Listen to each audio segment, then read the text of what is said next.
Finalmente, fortaleçam-se no Senhor e no seu forte poder. Vistam toda a armadura de Deus para poderem ficar firmes contra as ciladas do diabo, pois a nossa luta não é contra os seres humanos, mas contra os poderes e autoridades, contra os dominadores desse mundo de trevas, contra as forças espirituais do mal nas regiões celestiais. Por isso, vistam toda a armadura de Deus para que possam resistir no dia mau e permanecerem inabaláveis, depois de terem feito tudo. Legal. Esse é um texto que, não vou dizer tradicionalmente, mas é um texto que atualmente tem sido usado para justificar uma ideia do que eles chamam de batalha espiritual ou a existência de poderes malignos ou uma ordem infernal, vamos chamar assim, né? Uma ordem que se opõe à celestial, uma ordem infernal. Então, quando eu digo ordem, é uma estrutura mesmo, hierarquizada, de mando, de poder e de escopo de ação, né? Então, principalmente no versículo 2 diz, né, que a nossa luta não é contra carne e sangue, sim contra os principados e potestades, contra os dominadores desse mundo tenebroso, contra as forças espirituais do mal nas regiões celestiais. Então, em princípio, nós estamos aqui com pelo menos 4 níveis: principados, potestades, dominadores e forças espirituais, né? Essa é a leitura que se faz. Com base nessa leitura, começa a se definir aí. Então nós temos o tal Satanás. Satanás tem os seus anjos governantes, e a partir dos anjos governantes tem todos os anjinhos do mal, chegando até aquela figura, né, que a gente tem em desenho animado, então na propaganda da Fiat, né, que é maravilhosa. Vocês já viram? Do câmbio automático do cara, né? Tem um anjinho, tem um demôniozinho, eles vão dando risada, dando conselho, aquela coisa toda. Então isso está estruturado nessa visão, né? Nesse entendimento desse texto aqui e de outros textos. A provocação que eu gostaria de fazer é tentar sair dessa leitura que para mim é rasa, né? É uma leitura simplesmente que justifica toda uma terceirização do problema humano. Você escapa das responsabilidades e do problema. Uma das formas é você dizendo, não fui eu, né? Isso já está presente mais ou menos no Éden, a leitura, o relato do Éden é mais ou menos isso, né? Começa o seguinte, que estava Adão e Eva lá no paraíso, e de repente apareceu uma serpente, chavecou a Eva, e falou, puxa vida, se você comer isso daqui, você vai ser igual a Deus, e Deus sabe disso, você vai ser conhecedor do bem e do mal. Ela pega, come, dá para o marido, ele come. Aí Deus aparece na história, né?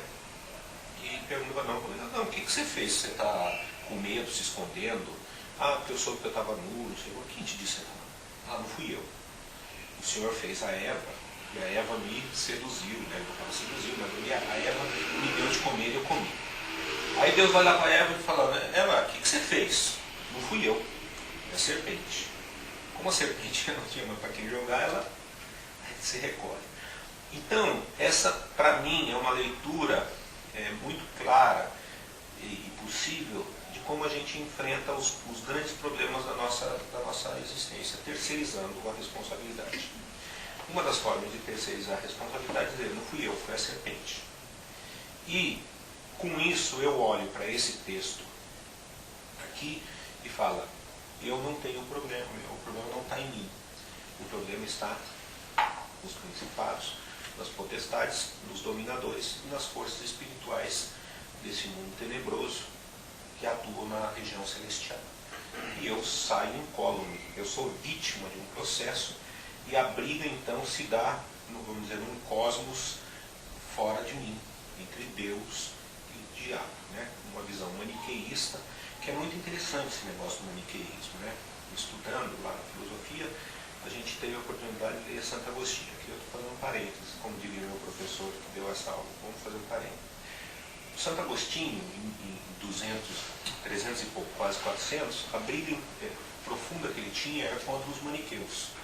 Por quê? Os maniqueus, ou maniqueísta, vem de uma seita, né, uma seita religiosa quase cristã, que entende que existe um grande Deus e ele criou dois deuses irmãos, o Deus bom, o Deus do bem e o Deus do mal. E esses dois deuses se digladiam. E você toma partido de um e do outro. Tudo que está no mundo, tudo que é corruptível, pertence ao mal, e tudo que é espiritual e transcendente pertence ao bem. E eles vão brigando. Agostinho, que era um dos pensadores cristãos, talvez o maior dos pensadores cristãos, mete o pau nesses caras, destrói, arrebenta, fala não tem maniqueísmo nenhum, a matéria não é má, Deus fez a matéria boa, o que é mal é a minha vontade, não a matéria. Vê o jogo que ele faz, né? Fala, não é o que eu toco que é mal, a minha vontade em tocar que é mal. Bom, nós esquecemos disso. Engraçado que é um homem que influencia, inclusive, Calvino, Lutero e tudo mais. Aí a religião protestante esquece disso e volta a ler de forma maniqueísta um texto de Efésios tão rico quanto esse, terceirizando a responsabilidade. Existe um mundo espiritual das trevas, este mundo é organizado entre Satanás, os anjos principais são os dominadores, anjos secundários que são os poderes, né? Satanás, as potestades, os dominadores e os anjinhos que ficam enchendo a nossa cabeça. Gostaria de colocar duas coisas aqui. Uma coisa que o Carlos Bergantini uma vez falou para mim, eu achei muito engraçado, que é verdade. A noção de trevas e de inferno, em qualquer leitura teológica melhorzinha, um pouquinho lapidada, melhor, é de caos. O Ed, inclusive, gosta de dizer que a função da igreja é por ordem do caos. Por quê? Porque nessa leitura mais tradicional, que é uma boa leitura, não é tradicional porque é ruim, é tradicional porque tem muita gente pensando, o caos são as trevas. Agora, é um paradoxo em termos que a desordem e o caos seja organizado entre principados, potestades, dominadores. Não é? Ou você é caos e não tem nenhuma ordem, e por isso você é caos, e por isso você é trevas, ou você não é trevas, você é luz, você é ordem, você é organização. Você pode discutir esse jogo entre... Mas numa leitura mais protestante, ou mesmo católica, trevas é caos e luz é ordem. Agora nós temos uma leitura que se faz onde caos é ordem. Então é a primeira crítica que eu faço a uma primeira aproximação a esse texto, falando que o inferno não pode ser organizado. Ou o inferno é uma bagunça, ou o inferno é o céu. Ou então o inferno não existe. Né? Então essa é a primeira, as duas primeiras coisas. Primeiro, a gente terceiriza o problema. Nós adoramos não nos assumir responsáveis e terceirizamos o problema. Segundo, ou a gente adota uma leitura de que caos é desordem, portanto não pode ter ordem na desordem, ou então a gente tem que mudar toda a nossa leitura e fazer outra coisa. Deu para... Estou tentando ir calmo dessa vez, né? A gente está tentando acompanhar. Então vamos lá.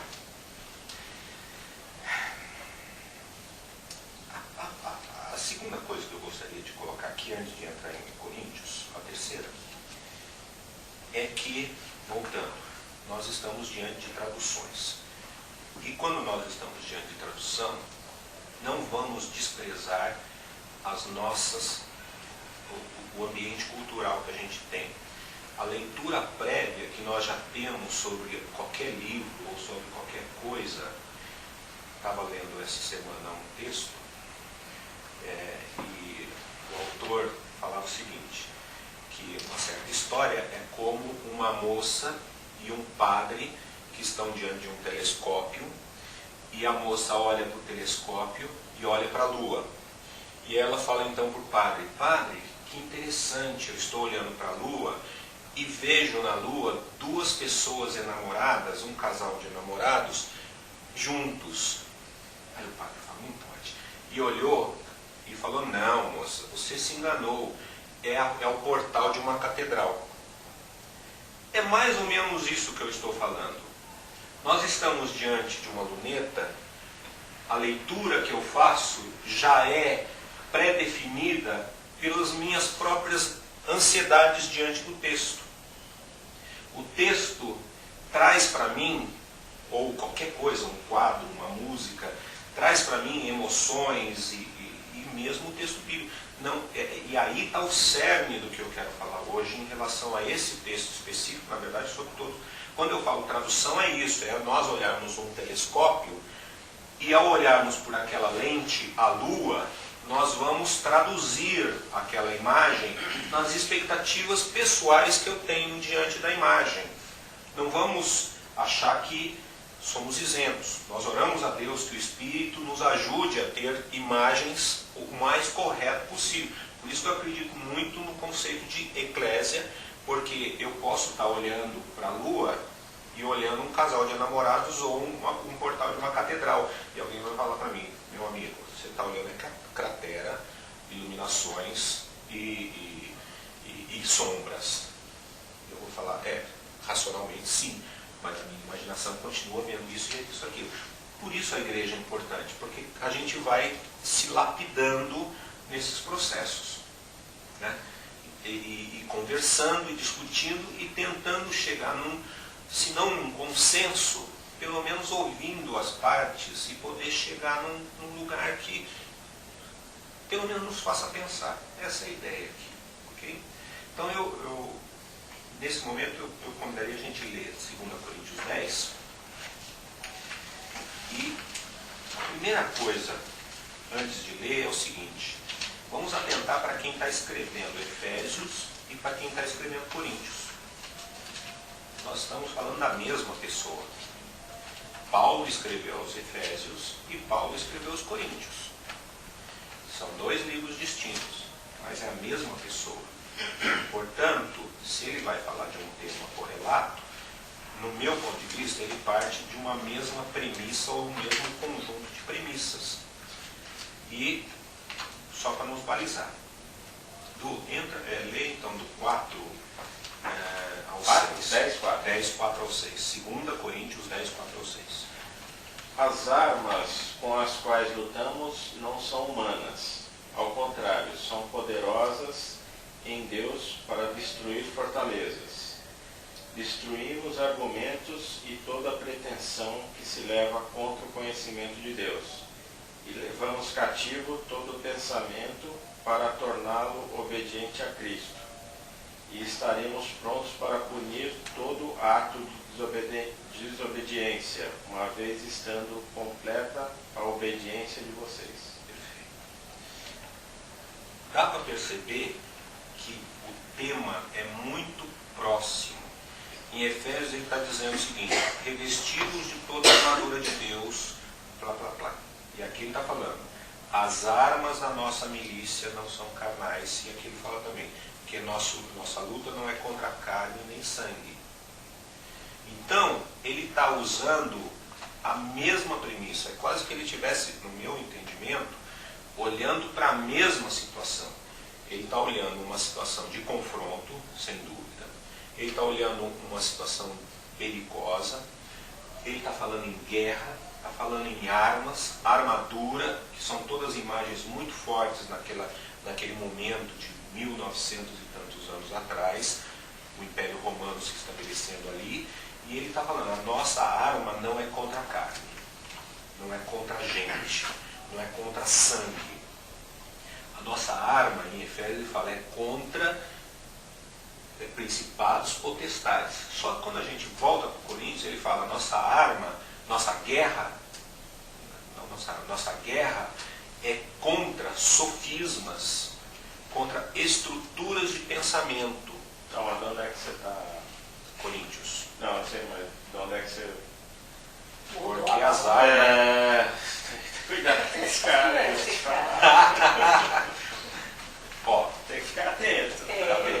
2 Coríntios 10:4, porque as armas da nossa milícia não são carnais, e sim poderosas em Deus para destruir fortalezas, anulando sofismas. O senhor está assim, então. É, aqui também, né?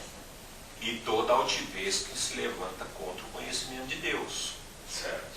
Certo? O senhor dá argumentos, né? É. Que né?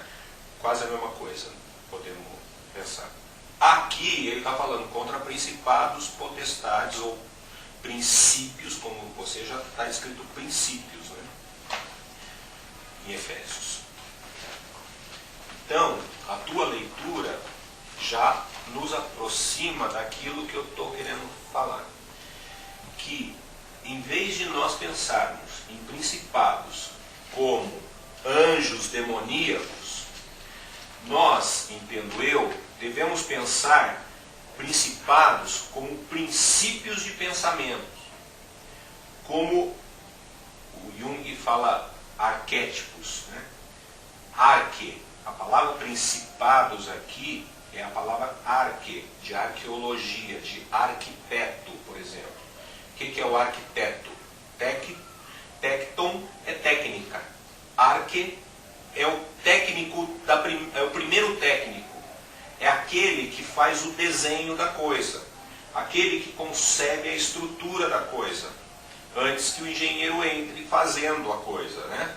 Então isso é a figura do arquiteto. Isso é a figura do princípio mental que está dentro de nós. São as fortalezas e as estruturas racionais, as estruturas que definem as nossas próprias formas de pensar, as nossas próprias formas de racionalizar a existência. A nossa guerra não é contra o Silvio. A nossa guerra é contra os nossos próprios princípios de pensamento que estabelecem em nós formas de pensamento tal e de ação tal. E que essas formas, esses princípios agentes que são, vamos lá, a psicologia chama de inconsciente, que estão no inconsciente, ou se a gente usar a filosofia mais moderna, a linguagem fundante da nossa estrutura de pensamento, elas dominam as nossas ações. Os princípios dominam as nossas ações. Então a nossa luta não é contra a gente. Nossa luta são contra princípios que dominam ações e que estabelecem ações. Em Coríntios ele fala isso é sofismático. Por quê? O que é um sofisma? É um raciocínio com jeito de verdade, mas que comporta dentro dele uma mentira. Comporta dentro dele, não uma mentira, mas pelo menos um desvio. Né? Então, a nossa luta é contra esse tipo de raciocínio sutil e desviante. E que, uma vez aceito, por isso você fala, cuidado com esse cara, uma vez aceito, você já não tem mais jeito de fugir e você se torna dominado por esse pensamento e você começa a agir por conta desse pensamento. A partir daí, o teu raciocínio todo está fundado nessa linha. Agora você pode falar, não, para mim isso daqui é Satanás. Eu falo, mas não é o que está escrito. Não, mas o princípio já fundou. E eu não consigo mais raciocinar de outra forma, a não ser imaginando que a minha luta não é contra carne e sangue, mas contra o diabo, demônios, e o capeta e o raio que o parta. Eu estava pensando nisso, porque desde criança... Você escuta uma coisa, né? Sinto assim, aprendi assim, né? Meu entendimento é esse. Daí você está falando, isso na minha cabeça. Porque, como eu vou fazer isso na minha cabeça? Será que ele... porque eu convivo na igreja desde criança. Então, meu Deus do céu, peraí, deixa eu prestar atenção. Marcos, já podemos fazer intervenções? Ai, eu não pedi. Não, mas essa funciona. Antes de você chegar, eles me proibiram de falar, vamos esperar. A minha ideia era essa, eu falei, olha, eu tenho 3 alternativas. Ou a gente pega os temas antigos e tenta fazer algumas perguntas e debater. Aí fala, não deixa ele ver que tem 500 dúvidas, ela não vai parar de falar. Aí ela não estava aqui, eu falei, bom, ela não está aqui, eu voto em si. Segundo, vamos entrar em Filipenses. Terceiro, vamos debater esse tema porque eu vou provocar uma outra leitura para ver. Então é isso mesmo que eu vim aqui, para provocar só. Então tá, cara. Então, na verdade, assim, Ou o cara que traduziu com base nos sofismas dele, ou ele traduziu e deixou que quem quisesse interpretar, tudo. Porque como que você está aí em Efésios 6, 12, por exemplo? Pois nossa luta não é contra seres humanos. Então, aí já é uma coisa, por exemplo, não é contra seres humanos. Porque não temos que lutar contra carne e sangue. Isso. Aí ele já traduziu na cabeça dele ser humano que possivelmente não está aqui. Está escrito carne e sangue. Carne é muito diferente de seres humanos, porque a carne é todo, vamos dizer, é tudo que é sólido. Certo. Contra os dominadores desse mundo Não, de antes. trevas, mas contra os poderes e autoridades. Poderes e autoridades. Na tua leitura é diferente, na tua escrita é diferente da minha, que é principados e potestades. Poderes e autoridades, o prefeito de São Paulo é uma autoridade. Eu ainda posso fazer essa leitura de poderes e autoridades, vamos dizer, seculares. Paulo está dizendo, também, olha, que eu fui generoso. Se eu quisesse me bater em cima da ideia de eclésia como ambiente democrático, sem existência de divisões ou de hierarquias internas, eu poderia dizer, Paulo está aqui falando o seguinte, nossa luta não é contra pessoas, é contra toda essa estrutura hierárquica que tem no mundo. Mas eu estou sendo generoso falando o seguinte, não, Paulo não escreveu isso porque não está batendo com Coríntios.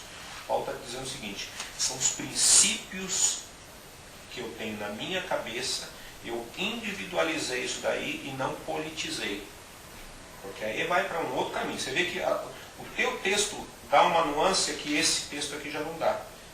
Me permite uma discussão que esse daqui, e que eu não quero. Eu acho que Paulo aqui não está falando contra o poder romano. Ele está falando contra as estruturas de pensamento humano mesmo. Não, então vamos em frente. Mas contra os dominadores deste mundo de trevas. Contra as forças espirituais do mal nas religiões celestiais. Então vamos lá. Então, vamos comer o banho. Até aí, a primeira coisa. Você vai se defender depois, cara. Aí que fica muito mais fácil. Revestir os pés de toda a armadura, de calçar os pés com o Evangelho. O que é o Evangelho? O Evangelho está no mundo das trevas? Não, o Evangelho está em você. Antes. Quando ele põe diabo aqui, não é de que é? Bom, você já falou na história do diabo, né? Que história do diabo? Então, não, vou entrar na história do diabo, então. Vamos na história do mundo primeiro. Calma aí, aqui. Ixi, tô vendo. Maria tá danada hoje. 1, 2, 3, 4. Eu provoquei mesmo. Beleza. Legal. Então, quer dizer, cada um tem um princípio do mal. Isso, vamos chegar. Internamente, inconsciente, veio das origens, porque não saímos do mal. Aqui está mal. Isso. Então vamos comer o boi aos bens. Nós lutamos, porque nossa luta não é contra sangue e carne, e sim contra os princípios ou principados, os archês, aquilo que funda, que é o primeiro archê, João 1:1.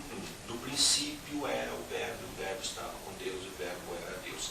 Nada foi criado sem ele. Princípio, em João 1:1, archê. No archê era o logos, e o logos era Theos, e pá. É o mesmo. Princípio, aquilo que é base para tudo que vem depois. É o fundamento último das tuas decisões. Se você é racista, não é? O racismo é uma causa. Existe um fundamento dentro de você que fala o seguinte: existem homens diferentes, uns maiores do que os melhores. E existem raças humanas. E a raça branca é melhor que a raça negra. Isso aí vem um cara e fala, não tem raça nenhuma. Raça é raça humana. Só existe uma raça, a raça humana, e não tem melhor nem pior por conta da cor. É outro princípio. É isso que eu estou chamando de princípio. aquilo que funda decisões, que funda ações, que funda atos, que tudo que você faz é baseado nisso, ok? Contra os dominadores deste mundo. A palavra mundo, nós aprendemos também, terceirizando, que mundo é tudo que está fora de nós, né? Então o mundo está perdido, o mundo está em trevas, o mundo é do maligno, o mundo, e eu não sou mundo. Eu sou santo, eu sou céu, eu sou maravilha. A nossa vontade é que em nós exista só o bem e que tudo que está de mal está para fora. Mundo, em grego, é cosmos. Cosmos é ordem. Isso que eu estou dizendo. Não dá para entender esse texto como um inferno. Tem que entender que existe uma ordem que está impregnada por princípios ruins. E essa ordem impregnada por princípios ruins sou eu. Eu tenho pensamentos complicados. Eu tenho juízos de valores que são... Pô, gente, é só a gente olhar de manhã para o espelho e falar, você é bonzinho? A resposta é não. Pô, e aonde que está isso? Nós podemos falar, isso é por conta de Adão. Não, vamos parar de terceirizar. O grande lance é o seguinte, vamos parar de terceirizar. Isso sou eu. O mundo é a ordem com que eu estabeleço a minha vida. Por que eu acredito na ética do trabalho? Porque eu sou um mundo que está no mundo. Por que eu acredito, vamos dizer, que o casamento tem que ser monogâmico heterossexual? Nós todos aqui mais ou menos acreditamos nisso. Por quê? Porque é um mundo que nós acreditamos, que formamos para nós justificamos com princípios, e esses princípios dominam a nossa razão, e nós chegamos a uma conclusão. Eu sou heterossexual monogâmico.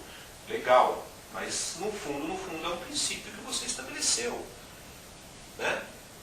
Você pode jogar esse princípio para um lado ou para o outro, mas os princípios estão lá. É um princípio que eu reforço todo dia lá em casa, né, amor?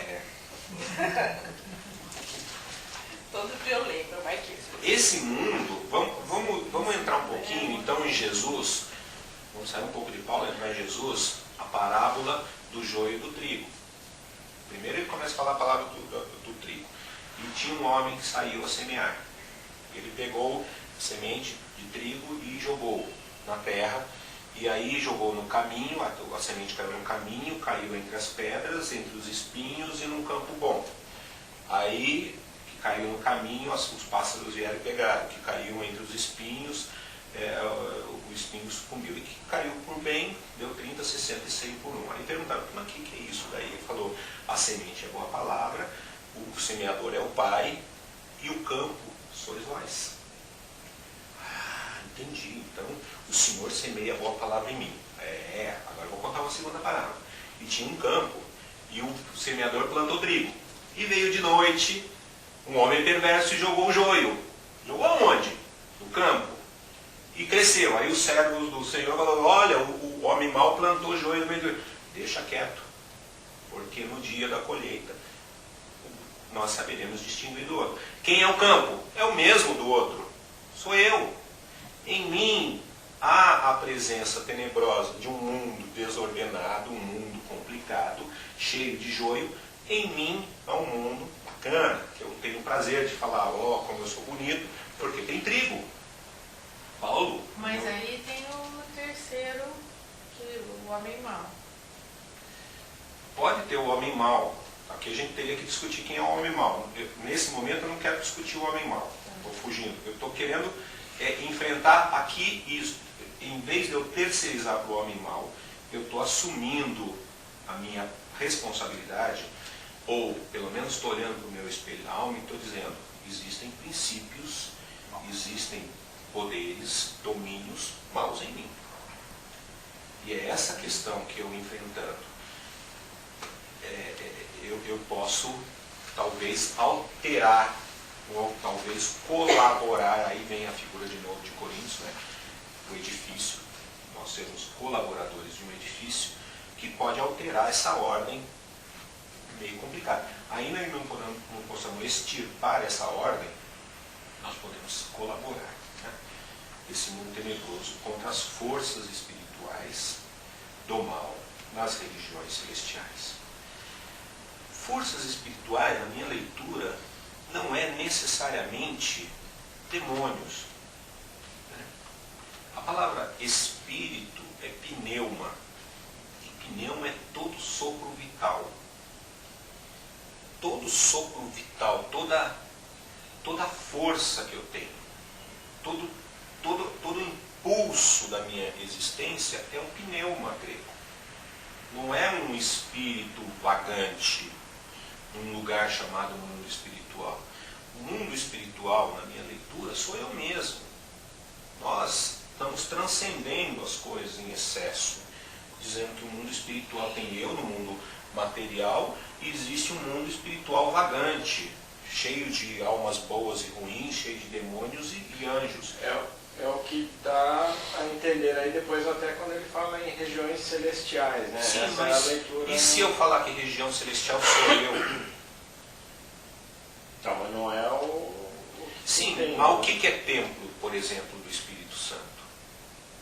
O que se entende do templo do Senhor? É um edifício com pedra. E Paulo está falando, o templo, vós sois templo do Espírito. Ora, existe região mais celestial do que o lugar onde habita o Espírito de Deus? Ora, onde habita o Espírito de Deus é uma região celestial. E, no entanto, esse templo do Espírito sou eu. Que lugar fora de mim que eu posso conceber mais espiritual do que o lugar onde está Deus? Como que está na instruções essa parte? Está escrito aqui? As forças espirituais do mal nas regiões celestes. Contra as hostes espirituais. Eu digo que é hostes ou... As traduções, elas sempre nos deixam, eu acho, meio manco. Por algum momento aqui, vozes espirituais, eu cheguei a...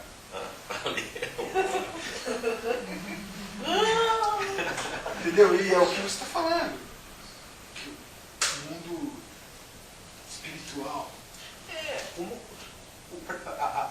Ou hostes ou forças, no meu entendimento espiritual, são todas essas inclinações fortes que me levam a condutas realmente decisivas, né? Aquilo que me inclina à vontade, aquilo para a qual a minha vontade é feita a despeito de.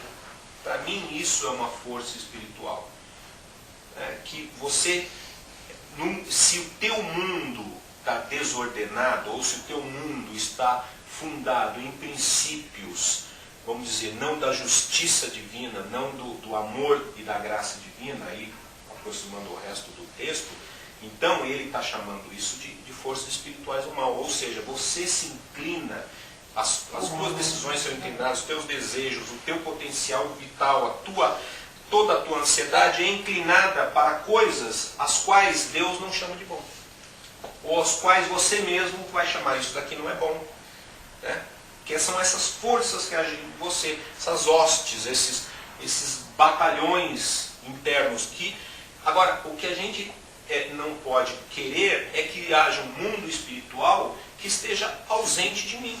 Que eu viva num vácuo ou num mundo da matéria absoluta e que existe um mundo para fora de mim que eu chame do mundo espiritual. Marcos, e para ele, porque na verdade assim, o Velho Testamento lá e tal, sempre tem essa história de céu e inferno, não tem? Não, céu e inferno só existe no Novo Testamento. Ah, é? No Velho Testamento não existe céu e inferno. Não? Não. Tudo resolve aqui. E para ele lá, na época, não tinha essa história? Ou tinha? Mas vamos de novo pensar em céu. Existe... O que é o céu? Vamos pensar... O céu é um espaço. A nós foi ensinado que um dia eu vou para o céu. Ir para o céu é como eu falava, um dia eu vou visitar Xangai. Pego o avião e vou para Xangai. Eu me movo para. Ora, isso só é possível numa relação espaço-temporal. Agora, se o céu é céu, ele não tem essa relação espaço-temporal, assim como a eternidade. Porque a gente fala, nós já estamos na eternidade. É verdade. Por quê? Porque você rompeu com essa relação do futuro na eternidade. Agora temos que romper com essa relação do ali para o céu. O céu é o lugar da presença de Deus. Se a gente pensar ou crer, ter essa imagem que o céu é o lugar da presença de Deus, onde é o céu?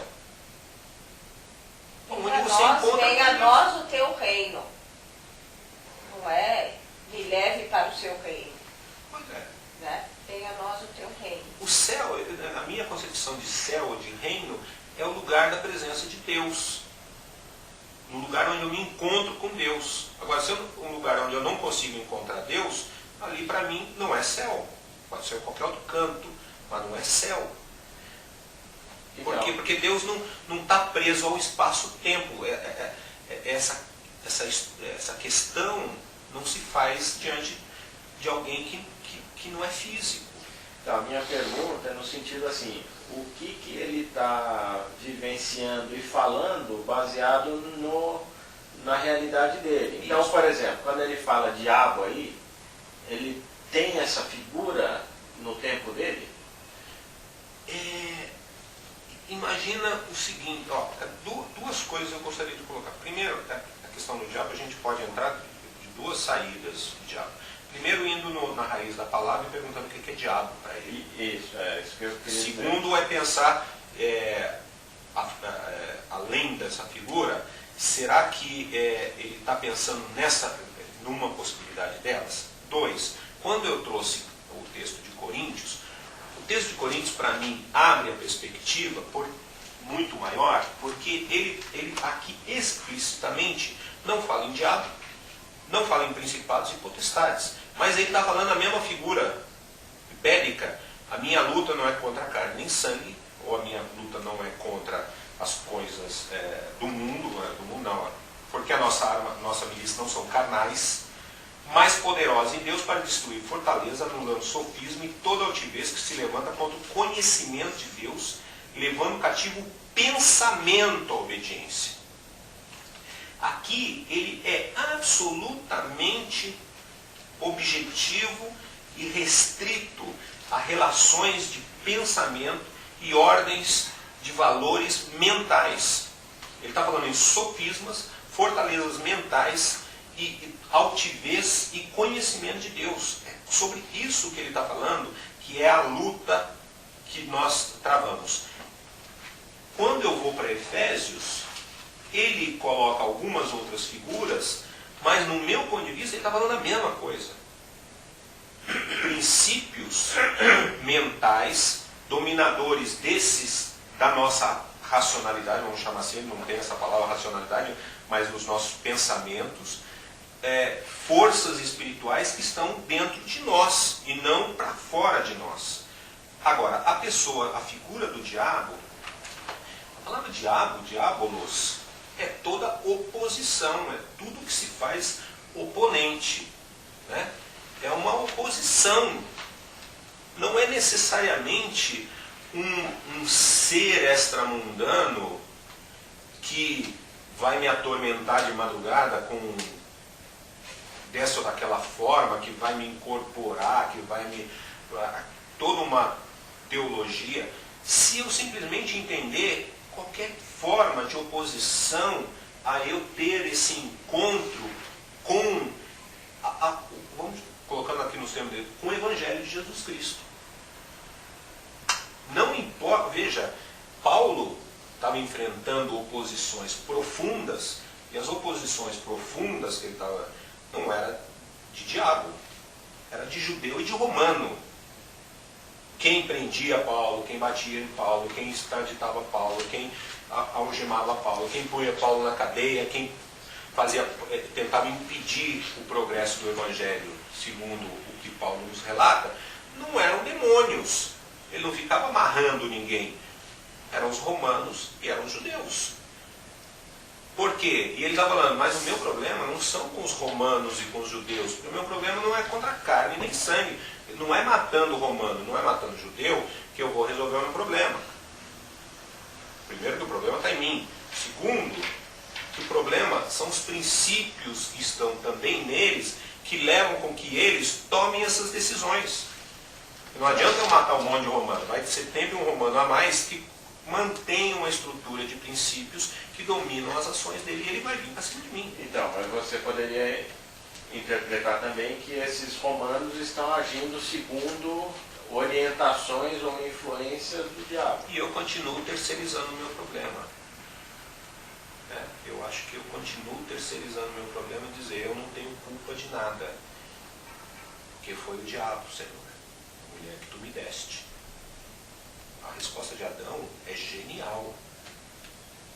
Eu, se fosse ele, não conseguiria fazer a mesma coisa. Ele fala, foi o Senhor que fez a mulher e a mulher que me fez pecar. Ela comeu primeiro. Eu sou vítima tua e dela. O Senhor é o pecador. O que ele está falando é isso. Você pecou. Você tinha que saber que ela ia me levar à tentação. E o Senhor não viu isso porque o Senhor não quis. Porque o Senhor podia ter visto. E eu, coitadinho, comi. Eu vou atrás da minha mulher. Vocês estão É todos genial. na mesma situação. Hã? Vocês estão todos na mesma situação. Estão sempre terceirizando. Então eu acho isso. É muito fácil para mim falar, eu cometo erros, ou eu me eximo de tomar a atitude correta, porque o diabo me levou lá. Puxa vida, que maravilha. E ainda falo, e o Senhor é culpado de Deus, porque o Senhor não impediu que ele fizesse isso. Eu saio do lugar. O que Paulo está nos fazendo é jogar para dentro do problema e falar, você tem princípios e precisa raciocinar sobre esses princípios. Quais são os princípios que levam a tua existência a ter esse padrão de comportamento? Você é o responsável pela tua existência. E você não adianta ficar fugindo dessa história. A oposição está dentro de você. Eu não discordo de tudo isso. É uma posição que a gente tem que dar conta. Mas e aquela legião que fez os porquinhos morrerem? Também existe, né? Não, nesse momento, eu não queria discutir a existência ou não de Satanás ou dos anjos. Vamos usar de novo Santo Agostinho, usar uma figura agostiniana, que a gente diz assim. Agostinho diz o seguinte, Satanás para mim é como um pitbull, estou trazendo no nosso tempo, muito bravo, que está na coleira e preso num lugar. Ele late, ele rosna, ele faz um monte de barulho. É só você não chegar perto dele. Então vamos manter essa figura. Vamos pensar Satanás como um pitbull preso. Ele está rosnando, está gritando, está fazendo isso. Mas ele não pode fazer absolutamente nada por mim, contra mim, a favor de mim, nem nada, porque ele está preso. Ele só pode fazer se eu chegar nele. Essa figura agostiniana que eu gosto muito. Né? Então eu não discuto a existência desse ser das trevas. Eu discuto a terceirização do problema para ele. E eu abandonar a minha responsabilidade diante do meu próximo e diante de Deus e falar, o mundo jaz no maligno. É muito fácil para nós, ou pegar as palavras de Jesus, que é pior ainda, falar o seguinte, pobres sempre tereis convosco. Se você tivesse levado a sério essa palavra de Jesus, você não tinha feito o Vila Criar. Você fala, não, Jesus mesmo falou que pobres sempre tereis convosco. Ó Senhor, que um dia o Senhor dê conta desse problema. Não, tá bom, eu entendi que mais pobre e miserável nesse mundo, mas aquele pode não ser mais. Eu tenho uma responsabilidade. O grande lance é eu mudar esse princípio norteador. Eu posso fazer essa leitura da palavra de Jesus distorcendo. E quando eu distorço, eu chego numa conclusão errada. Nós pegamos lá Mateus 4, que é um outro grande problema com uma leitura sem Satanás. Mateus 4. Estava Jesus um dia e o Espírito levou Jesus para o deserto a fim de ser tentado. O Espírito de Deus levou Jesus para ser tentado. Bom, isso já é complicado pra caramba. Mas foi Jesus, depois de 40 dias, sentiu fome. Nisso apareceu o diabo. Ele fala, olha, está escrito, nem só de pão viverá o homem. Escrito. Ele falou, mas... E começa uma discussão. O que Jesus está fazendo? O cara está apresentando uma estrutura de princípios para dominar Jesus, e Jesus está saindo com outra estrutura de princípios. Então, Ele não está fugindo, ele não está questionando a palavra. Ele está falando, você está mal interpretando a palavra. Eu, pumba, quebro uma vez, quebro duas, quebro três, o cara ficou desarmado e foi embora. Não, então, eu acho que está claro assim, a posição que você está trazendo, né? Agora, eu acho que isso que a Isley falou é importante a gente entender, no sentido de como que é essa história. Então, o que eu entendo é que Satanás é esse mentiroso que vai distorcer a situação para nós. E nós temos que fazer a separação, como você está colocando o exemplo de Jesus, de falar, não é isso não é verdade. A verdade é esta. Mas tem um cara ou não tem um cara falando mentira no nosso ouvido? Eu acho que essa é a... Eu diria que tem dois, talvez, mas o cara mais forte é você mesmo. Mais do que falar, o diabo fica no meu ouvido falando mentira, falar, eu só vou ouvir o latido do cachorro se eu estiver muito perto desse cachorro. Então, mas, se eu estiver muito longe do cachorro, eu não ouço. Mas eu ainda ouço a minha... A posição que eu acho mais forte é que eu levo padrões culturais, sociais, históricos, geográficos, climáticos, que influenciam o padrão de decisões ou de pensamento que eu tenho. Se Satanás estiver mudo, com a boca calada, enfaixada, com o algodão na boca, enterrado a 1 trilhão de quilômetros debaixo da terra, ainda terei eu. E se eu me permitir olhar para o espelho e falar, existem sistemas de princípios que estão em mim por conta da minha própria educação, da minha própria cultura, do meu próprio passado, uma série de coisas. Se eu encarar isso, eu vou falar, opa, já é um grande problema. Eu não sei quais são esses problemas, também não sei identificar. Volto a dizer, por isso que eu acredito em eclésia. Porque eu apresento isso e quando eu falo, eu sou questionado na minha fala, sou questionado nos meus princípios. E em sendo questionado nos meus princípios, eu posso revê-los. Entendeu? Independente do diabo. Então, vamos imaginar que o diabo funcionou num dado momento da história, mas hoje ele já não precisa mais funcionar, porque ele está aí. Então, aí como os princípios. Outra questão. Então, eu acho que assim, muito provavelmente para você, como exemplo, o pitbull está longe, mas tem gente de todo tipo. Eu acho que tem gente que está do lado fazendo carinho nele lá. E assim, independente do que acontece com a gente ou com você, tem gente que está lá. E que está sujeito a mordidas. Eu acho que a gente tem que entender isso, até para saber, aquele cara está fazendo carinho no pitbull lá, ele vai ser mordido. Sim, a minha questão aqui é que nós estamos valorizando demais esse pitbull, como se ele fosse um monstro inteligente e à solta num exército organizado, em fileiras que avançassem sistematicamente e estrategicamente contra o povo de Deus, a fim de cercando, destruí-lo. Esquece, é um bicho. Se for solto, é um bicho desorganizado, sem era nem beira batendo a cabeça nas coisas, porque não dá para imaginar trevas organizadas. Primeiro princípio, não dá para organizar trevas. Segundo, é que a gente tem que acreditar na obra salvífica da cruz. A obra que o diabo, a função dele é mentir. Mentir é coisa de boca, de latim. Mas as trevas, quando a luz chega, as trevas acabam. Isso. Então, se tem o pitbull ali, quando eu chego ali, o pitbull fica Sim, impossibilitado, mas o problema né? não é você, nem você. É o cara que trabalha comigo, ou que é meu amigo e que está lá. Eu Não, estou mas eu olhando acho- ele Acho lá. que tem dois problemas. Tem esse amigo, mas tem eu.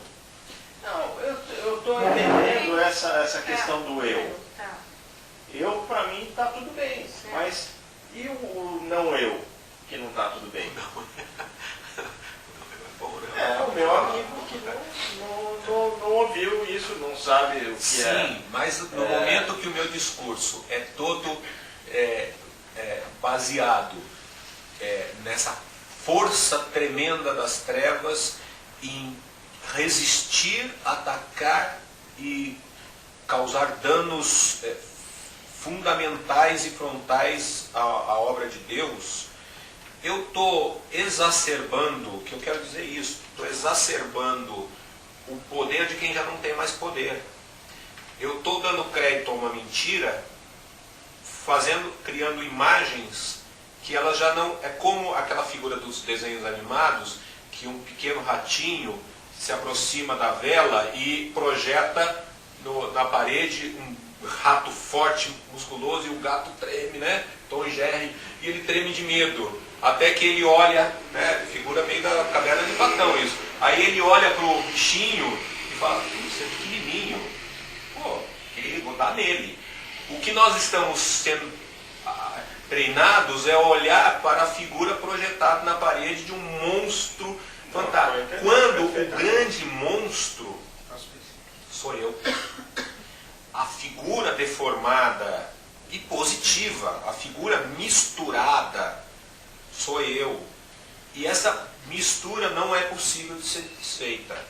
O lado negativo dela, na parábola do joio e do trigo, é isso. Você não tem competência para mexer nesse negócio. Deixa quieto. Vai vivendo. Esse é um ponto. Porque eu vou morrer de velho com o joio em mim. O que eu posso fazer? Conviver com os demais e falar como o ferro se afia com o ferro, assim o homem diante do outro. Está lá em Provérbios. O único jeito que nos resta é, movido por esse espírito evangélico, eclesiástico, aí entra na segunda parte, vestir toda a armadura de Deus, aí nós temos uma figura do exército, aí sim entra na figura do exército romano organizado, que a gente falou aquele dia, um do lado do outro, não tem heróis, não tem gente saindo na frente, todo mundo organizado, que você resiste junto. Mas como você resiste? Porque o teu amigo te ajuda. Eu com você nos ajudamos mutuamente. Eu falo os teus defeitos, eu falo as tuas qualidades e vice-versa, e a gente vai crescendo. Você vai me questionando nas minhas posições, até essas que eu estou falando. Volto a dizer, não estou trazendo a verdade, estou trazendo uma interpretação, cuja função é só nos chocar, muito menos com a não existência do diabo ou do Satanás, e muito mais de dizer o seguinte, nós somos um problema maior do que o diabo. Certo. Nós, gente, e principalmente gente cristã, é mais problema para Deus do que o diabo. Certo. O diabo já foi vencido na cruz uma vez por todas. Nós ainda não conseguimos dar conta. 2000 anos de cristianismo, nós produzimos muita coisa boa, maravilhosa, gente de primeira linha, mas produzimos gente ruim. Gente ruim saiu do nosso meio. Pô, é o mesmo cristianismo. Lá não adianta falar, mas aquele lá não era cristão. Era cristão, leu a mesma Bíblia que nós, e justificado na mesma leitura, fez o que fez. E nós possivelmente faríamos as mesmas coisas. Eu acho que a instigação desses dois textos, de Coríntios e de Efésios, não é para dizer, olha, eu não acredito no diabo. Isso é outra história. É dizer, independente do diabo, eu sei que eu sou um cara problemático. E se eu não encarar isso de frente, eu não vou conseguir resolver. E se eu não encarar isso de forma eclesiástica, vai ser mais difícil de resolver. Porque também se eu me isolar, aí que piora. O que eu tenho que fazer? Vamos conviver. Vamos bater cabeça. Vamos buscar meios, entende? Aí entra as boas novas do Evangelho, aí entra a paz, entra o Evangelho, as boas novas, blá, blá, blá, como um modelo de relacionamento. Saber essas coisas, meus amados irmãos, todo homem, pois, seja pronto para ouvir, tardio para falar, tardio para irar. Porque a ira do homem não procede a justiça não produz a justiça de Deus. Aí ele diz, portanto, despojando-vos de toda impureza e acúmulo de maldade, acolhei com mansidão a palavra em vós implantada, a qual é poderosa para salvar as vossas almas. Eu vejo esse texto numa ressonância muito forte com a leitura que eu estou propondo de Paulo. Ou seja, ele não, aqui Tiago também não está fazendo leitura de diabo, não tem inferno, não tem principado, não tem potestade, não tem demônio, não tem Satanás, não tem nada. Ele fala, acolhei com mansidão a palavra em vós implantada e despojai do acúmulo de maldade que há em vocês mesmos. Não tem nada fora de mim. Quando eu estou falando de homem, mas do diabo. Me diz o texto. Tiago 1, 19 a 21. O que ele está falando aqui é o seguinte, o acúmulo de maldades, onde existe, é em mim. E eu tenho um trabalho de cooperador com Cristo, de remoção disso e de permitir que o fundamento, o princípio do meu mundo seja a graça e o amor de Deus.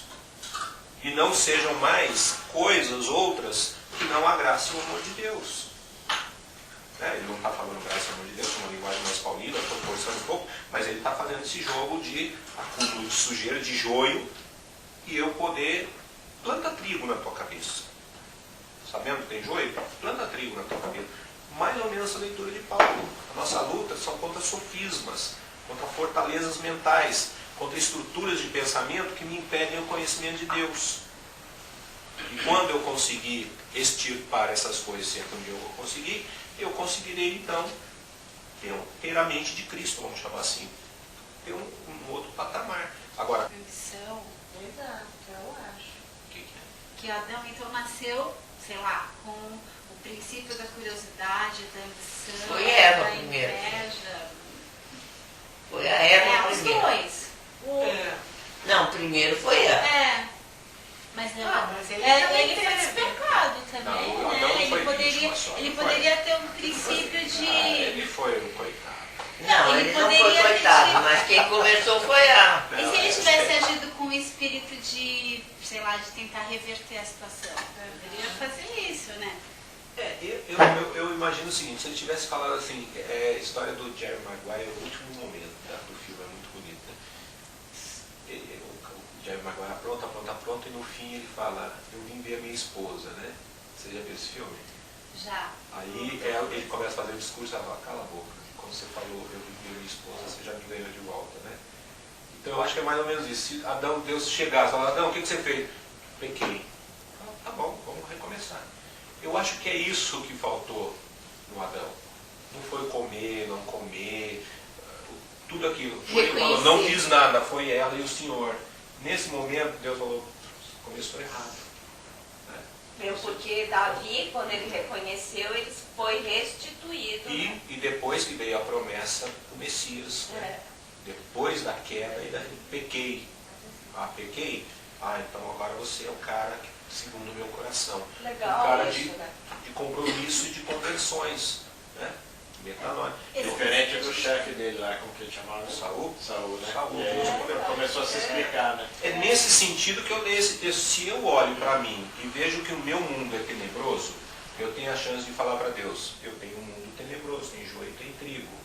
Me ajuda agora a reconstruir esse mundo e acertar. Agora, se eu bato o meu peito e falo, eu sou bom pra caramba, eu estou ligado em Deus, eu sou santo, Deus fala, esse cara não tem o meu coração, porque ele não entendeu ainda a existência humana, a fragilidade, a pequenez, e precisa ainda de desculpas, de jogar para terceiro todos os problemas dele.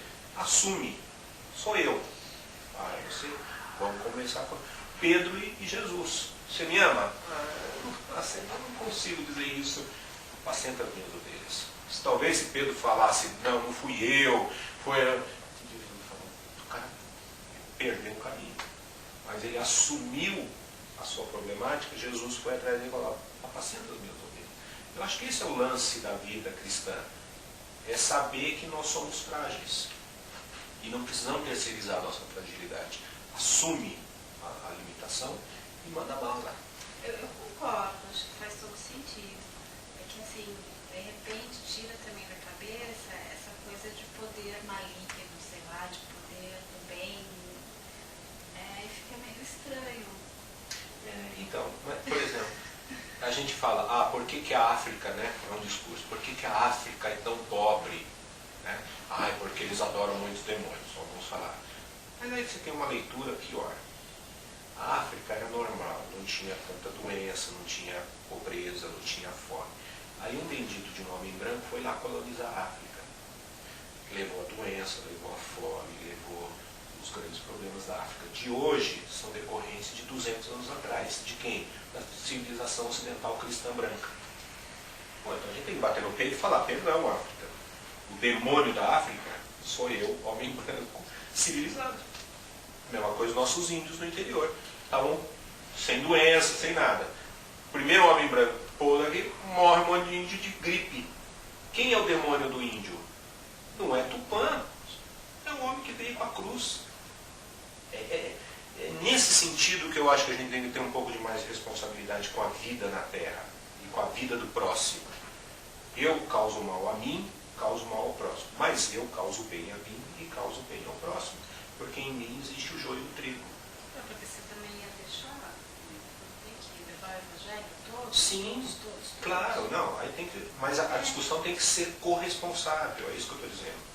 Sim. Tem uma responsabilidade. Uma responsabilidade, tem que Dos assumir. dois lados, do bem e do mal. É só isso. E não dizer o mal foi o diabo. Os africanos estão morrendo porque o diabo. Porque daí se a gente fala que é uma responsabilidade nossa, a gente tem que ter um peso muito maior de consertar a situação, né? Lógico. Por isso que é mais fácil jogar para outro lado. Faz todo sentido. A mulher que tu me deste.